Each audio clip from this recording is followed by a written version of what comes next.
semuanya? Siang, Bu. Apa kabarnya hari ini? Baik, Bu.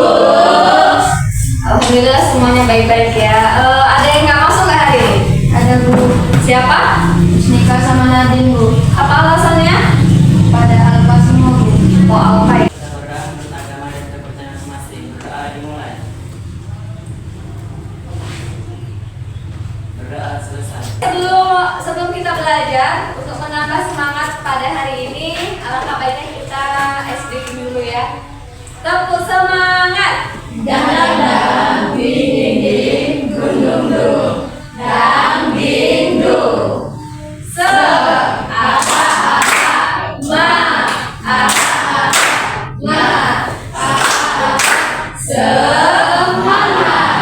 Semangat semua hari ini? Semangat ya. Baiklah, hari ini kita akan belajar yaitu menyampaikan ide melalui anekdot. Nah, jadi tujuan pembelajaran kita kali ini adalah supaya anak-anak memahami pengertian, ciri-ciri, struktur, dan kebahasaan dalam teks anekdot. Yang kedua, kalian dapat menganalisis pesan dan kritikan sosial yang terdapat dalam teks anekdot. Yang ketiga, kalian dapat menulis teks anekdot dengan memperhatikan struktur dan kebahasaan dari teks anekdot. Yang keempat, kalian dapat menunjukkan sikap santun, kritis, dan kreatif dalam menyampaikan kritik sosial. Kira-kira kalian dengar teks anekdot di acara apa kira-kira? Contohnya stand up comedy, udah pernah lihat? Sudah nggak? Stand up comedy yang dibawa oleh oleh Didit atau roasting dibawakan oleh Kiki Saputri, sudah pernah dengar? Sudah ya? Nah, itu termasuk ke dalam teks anekdot. Jadi apa itu pengertian anekdot? Anekdot adalah cerita lucu, humor yang berisi tentang kritikan terhadap sesuatu berdasarkan pengalaman pribadi ataupun sosial. Nah, anekdot juga menjadi solusi bagi kita jika kita ingin mengkritik seseorang atau menyampaikan pendapat kita kepada seseorang tanpa menyakiti perasaannya, ya. Nah, dengan ucapan kita yang lebih santun, yang lebih halus, dan tidak menyakiti orang lain. Karena apa? Karena kalau di dalam anekdot itu kan cerita lucu. Jadi kita mengkritik seseorang supaya diterima, kita membuat cerita lucu. Padahal kita sedang inti dari cerita yang kita sampaikan ini adalah sebenarnya mengkritik. Jadi supaya diterima orang juga tidak sakit hati, maka inilah solusinya, yaitu teks anekdot, ya. Dari membaca buku. Anissa, seorang pekerja bernama Timurlek, menghadiri Nasruddin seekor keledai. Nasruddin menerimanya dengan senang hati. Namun Timurlek menjadi syarat agar Nasruddin mengajari terlebih dahulu keledai itu agar dapat membaca. Timurlek memberi waktu 2 minggu sejak sekarang kepada Nasruddin. Nasruddin menerima syarat itu dan berlalu. Sambil menuntut keledai itu, dia memikirkan apa yang diperbuat. Jika dia dapat mengajari keledai itu membaca, tentu ia akan menerima hadiah. Namun jika tidak, maka hukuman pasti akan ditimpakan kepadanya. 2 minggu kemudian, dia kembali ke istana tanpa banyak bicara. Dimulai menunjuk ke sebuah buku besar agar Nasruddin segera mempraktikkan apa yang telah dia ajarkan kepada keledai. Nasruddin lalu mengirim keledainya menghadap ke arah buku tersebut dan membuka sang membaca. Si keledai menatap buku itu, kemudian mempelajari. Tak lama kemudian, si keledai mulai membuka buku itu dengan lidahnya, terus menerus lembar demi lembar hingga halaman terakhir. Setelah itu, si keledai menatap Nasruddin seolah berkata, ia telah membaca seluruh isi bukunya. Demikianlah keledai itu sudah membaca semua lembar bukunya, kata Nasruddin. Timurlek merasa ada yang tidak beres dan ia mulai menginterogasi. Dia kagum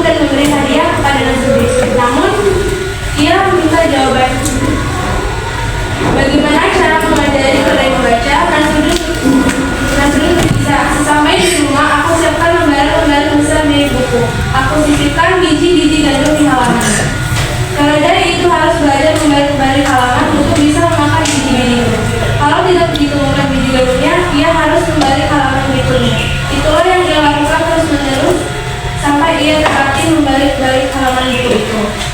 Namun, bukankah ia tidak mengerti apa yang dibacanya? Lukas Timurlen, Nasruddin menjawab, memang demikianlah cara kalian membaca, hanya membalik-balik halaman tanpa mengerti isinya. Jadi, kalau kita juga membuka buku tanpa mengerti isinya, berarti kita sebodoh keledai. Bukan, kata Nasruddin dengan sedih. Oke, dari contoh teks anekdot tadi, kira-kira apa sih kritikannya? Ada yang tahu? Apa itu? Kalau kita juga membuka buku tanpa mengerti isinya, berarti kita sebodoh keledai. Iya, jadi kritikannya kita baca buku tapi kita nggak tahu makna dari buku tersebut, maka kita sebodoh ya. Nah itu tadi contoh dari teks anekdot. Nah, baik lagi kita akan bandingkan antara teks anekdot dengan humor. Pernah dengar humor juga ya? Nah, jadi kalau teks anekdot dia memiliki kritikan seperti tadi. Kalau kita bolak-balik baca buku tapi kita nggak ngerti isinya, berarti kita sebodoh keledai. Tapi kalau di humor tidak memiliki kritikan. Jadi biasanya kalau dia humor, dia lebih ke rekaan atau rekayasa dan sifatnya dia hanya menghibur tanpa ada kritikan. Nah itu tadi humor ya. Coba kita bandingkan dulu contoh dari teks humor. Baca dulu Surat cinta Surat cinta tukang buah dan tukang sayur. Surat tukang buah kepada tukang sayur.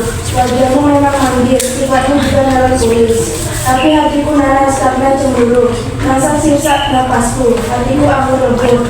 Ini delima dalam hidupku. Memang ini salahku. Jarang aku di malam minggu. Aku mohon berlindungmu. Kalau memang perpisahan ini yang terbaik untukmu, semangka kau bahagia dengan tidak lagi. Sayonara. ya, itu tadi cerita humor ya kan. Ada nggak sifat mengkritik? Ada nggak? Nggak ada ya, pasti situ tidak ada sifat mengkritik karena di situ hanya rekaan dan di situ hanya sifatnya untuk menghibur si pembaca ya, itu tadi ya. Nah, cirinya satu. Untuk bersifat humor, 2 memiliki kritikan, 3 teks berbentuk cerita, 4 adanya tujuan tertentu, 5 cerita ditulis secara kronologis, dan 6 bercerita tentang makhluk hidup. Iya, jadi ada ciri-cirinya itu ya, dia bersifat humor, terus dia sifatnya menggelitik. Artinya apa menggelitik? Menggelitik artinya dia menghibur. Lalu ada dia sifatnya mengkritik. Ya, itu tadi ya. Ciri-ciri dari teks anekdot. Struktur teks anekdot ada apa? Yang pertama ada namanya abstraksi, yaitu awal cerita dan berfungsi sebagai gambaran awal tentang cerita tersebut. Jadi abstraksi itu gambaran dari cerita. Ya, lalu yang kedua ada namanya orientasi. Apa itu orientasi? Orientasi adalah latar belakang cerita teks anekdot. Yang ketiga ada namanya krisis. Apa krisis? Krisis adalah inti dari teks anekdot. Yang keempat ada namanya reaksi. Apa itu reaksi? Reaksi yaitu tanggapan dari krisis ya. Nah, yang kelima ada namanya koda. Apa itu koda? Koda adalah bagian akhir dari cerita anekdot ya.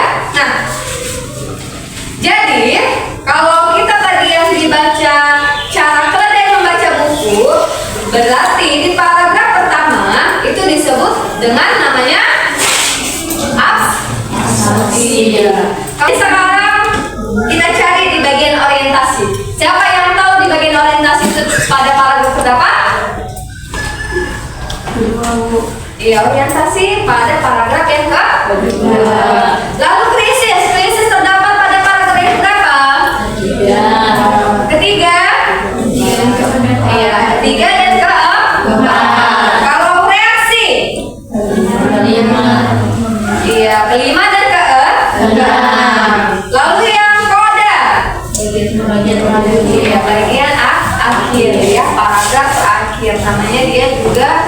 bagian akhir berarti dia pada paragraf terakhir. Itu tadi ya struktur dari teks anekdot.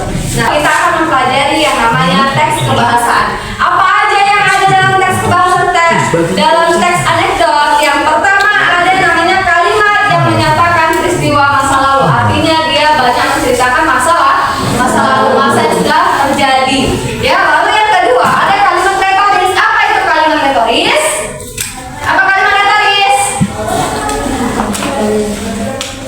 Kalimat pertanyaan yang tidak membutuhkan jawaban. Iya, kalimat pertanyaan yang tidak membutuhkan jawaban. Lalu yang ketiga, kata konjungsi temporal atau konjungsi yang menyatakan hubungan waktu. Yang keempat, ada penggunaan kata kerja aksi atau material. Apa itu kata kerja aksi? Kata kerja yang bisa dilihat oleh mata, Bu. Iya, kata kerja yang bisa dilihat. Contohnya? Sapu, menyapu, meja. Yang kelima, ada penggunaan kalimat perintah. Yang keenam, ada penggunaan kalimat seru. Ingat, kalau dia tadi anekdot, dia ceritanya menggelitik. Selain menggelitik, dia mengkritik. Kalau dia humor, hanya menggelitik, hanya menghibur ya. Nah, ya.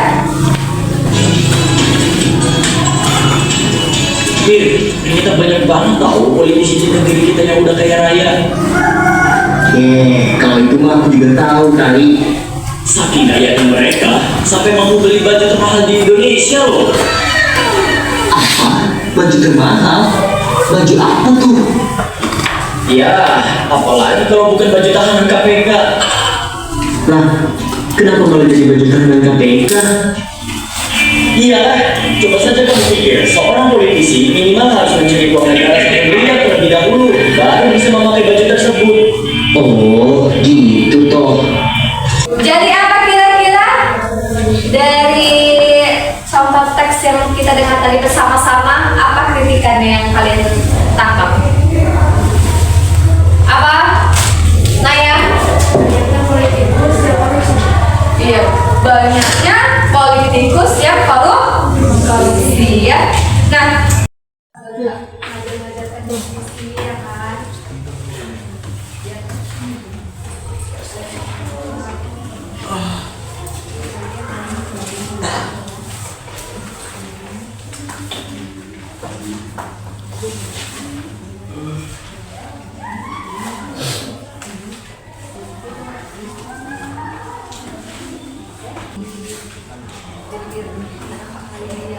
ayo maju.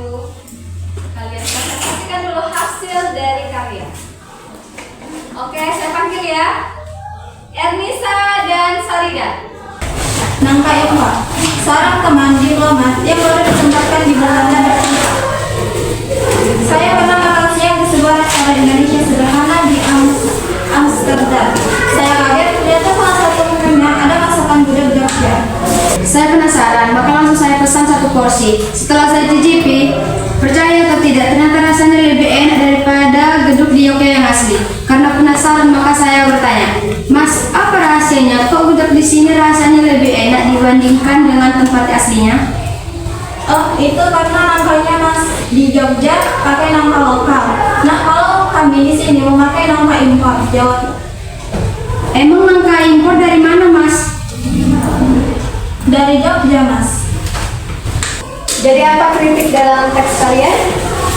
Seringkali kita lebih menyukai barang impor, padahal memiliki kualitas yang sama. Baiklah, sudah selesai tadi ya. Kalian mempresentasikan hasil dari karya kalian membuat teks anekdot. Sebelum kita tutup pembelajaran kita hari ini, mengingat kembali apa itu dari teks anekdot? Iya, cerita singkat, lucu dan menghibur. Apa aja tadi strukturnya? Yang pertama ada namanya narasi. Yang kedua ada